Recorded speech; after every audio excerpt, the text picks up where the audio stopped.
former NFL star.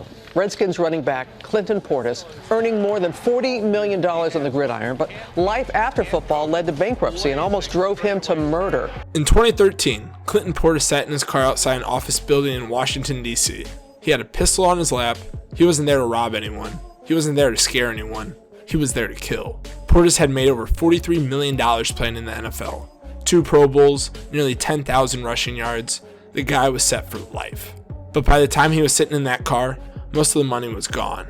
Exposed to fraud, bad investments, and people he trusted who turned out to be snakes. And now, one of those snakes worked in the building he was parked outside of. In Portis' own words, it wasn't no beat up, it was kill. So what the hell happened? How does a guy go from NFL superstar with generational wealth to sitting in a parking lot ready to throw his life away over money that was already gone? This is one of the darkest stories in NFL history, and it gets worse before it gets better. Clinton Portis grew up in Gainesville, Florida. Played his college ball at the University of Miami during the glory years, the same program that produced guys like Ray Lewis, Ed Reed, and Sean Taylor. In 2002, the Denver Broncos took him in the second round, and from day one, the dude looked like a star. His rookie year, he ran for over 1,500 yards. Then, he did it again the next season. 2 straight years, top 5 in rushing. The Broncos had found something special. But it was what happened next that really changed his life. In 2004, Denver traded Portis to Washington for Champ Bailey. And when he got to DC, Portis got paid. 8 years, $50.5 million. At the time, it was one of the biggest contracts ever given to a running back. And Portis played like he earned every penny. 4 more 1,000-yard seasons, 2 Pro Bowls. The fans loved him, not just for the touchdowns, but for his personality. The guy used to show up to press conferences dressed up as different characters. Coach Janky Spanky, Sheriff Gonna Getcha, Southeast Jerome. He was a walking meme before memes were a thing. By the time his career wrapped up in 2010, Portis had earned $43.1 million in salary alone.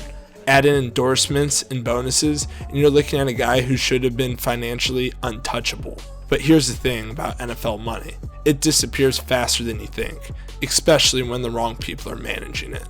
Portis did what a lot of young athletes do.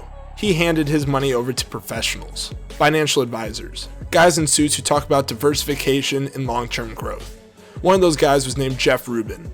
Rubin ran a firm called Pro Sports Financial, and at one point, he was one of the biggest financial advisors in the NFL. Dozens of players trusted him with their futures. Portis was one of them. And for a while, everything seemed fine. Rubin talked a good game, he had connections, he got players into investments that sounded legit. One of those investments was a casino project in Dothan, Alabama called Center Stage. Rubin pitched it to a bunch of NFL players as this can't-miss opportunity. Portis put in $1 million. So did guys like Terrell Owens, Plaxico Burress, San Antonio Holmes, and about 30 other players. Guess what happened? The casino got raided by Alabama authorities in 2012. The whole thing collapsed, and when the dust settled, NFL players had lost $43.8 million combined. Gone, just like that.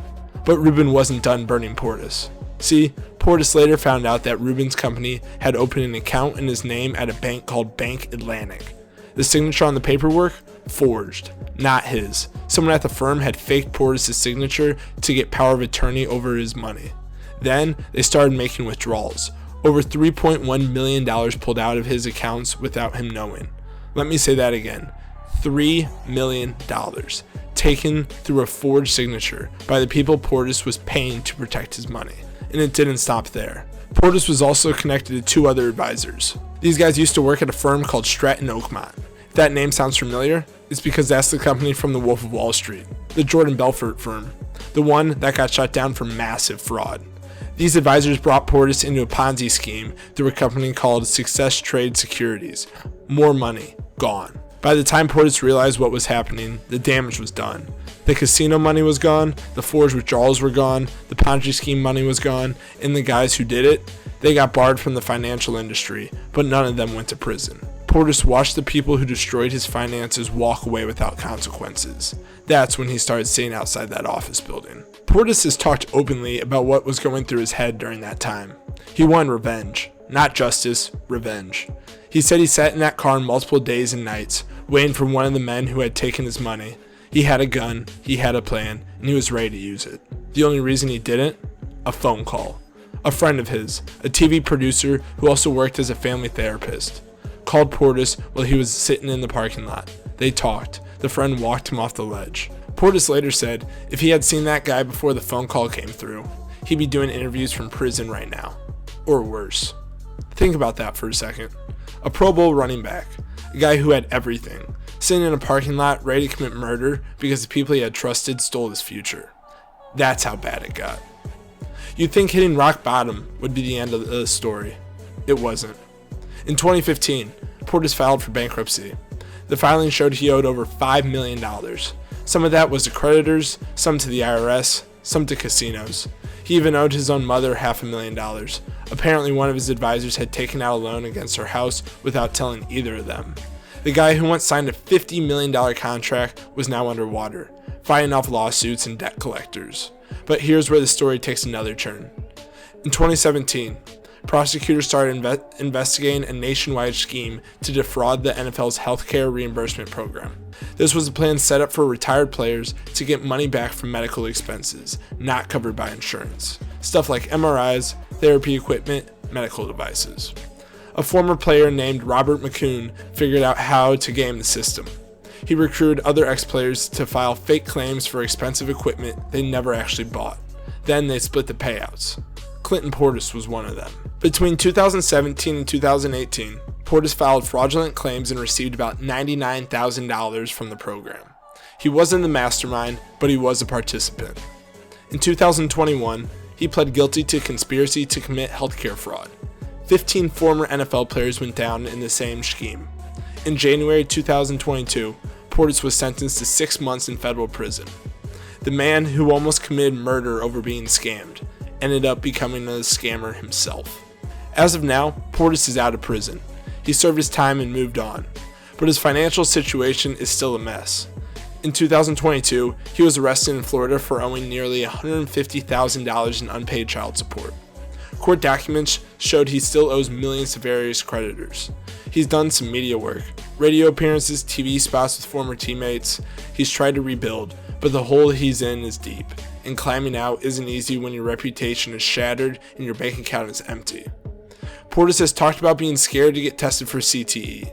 He says he sometimes gets lost in his own neighborhood. Sometimes he starts sentences and can't finish them. The physical toll of the NFL might be catching up with him on top of everything else. Clinton Portis made $43 million playing football. He should have been set for generations. Instead, he trusted the wrong people, lost almost everything, and came within one phone call of destroying what was left of his life. Then, when he was at his lowest, he made the choice to break the law himself, and he paid for it. There's no clean ending here, no redemption arc where everything works out. Just a guy who had it all, lost it all, and is still trying to figure out what comes next. Portis' story isn't unique either. Many former NFL players struggle with money after retirement, not because they're irresponsible, but because the world around them changes faster than they're ready for. Careers end suddenly. The paychecks stop. Bad advice, bad investments, and bad luck pile up fast. But Portis' story stands out because it shows both sides of the fall. What happens when the system fails you, and what happens when you fail yourself right after. Thanks for watching, and we'll see you in the next episode.